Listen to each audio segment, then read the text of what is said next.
placé en centre de rétention administratif et vous tentez une procédure d'éloignement et qu'en réalité c'est un Français, évidemment qu'il y a eu un dysfonctionnement et je vais regarder dans quelles conditions on a ou pas consulté tout simplement le fichier des personnes qui détiennent une carte nationale d'identité ou un passeport français. Il y a une autre affaire qui n'a rien à voir, mais qui crée beaucoup d'émoi chez les forces de l'ordre. Un homme de 33 ans, sans permis de conduire, condamné 13 fois en particulier pour des infractions routières, qui a percuté 2 gendarmes très grièvement, avec beaucoup de violence jeudi dernier dans les Vosges.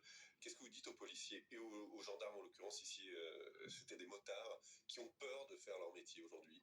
D'abord, je veux leur dire, saluer le courage des gendarmes et des policiers, puisque dans l'affaire que vous citez dans les Vosges, et dans toutes les affaires, quand il y a des refus d'obtempérer, il y a des poursuites qui s'engagent, il y a des courses-poursuites qui s'engagent. C'est ce qui s'est passé dans cette affaire, où l'individu a voulu éviter les gendarmes, il les a à 2 reprises percutés, des gendarmes motorisés.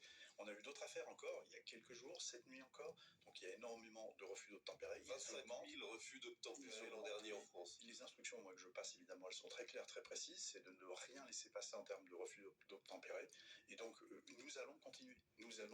Voilà, les individus sont interpellés. Généralement, quand il y a un refus d'obtempérer, c'est que la personne a souvent quelque chose, tout le temps même, quelque chose à se reprocher. Et ça va du défaut de permis jusqu'à la détention de produits stupéfiants. Donc, il faut évidemment continuer ces poursuites. Mais on cite ce chiffre endémique. Ça devient un problème de société à ce niveau-là. 25 000 refus d'obtempérer par an.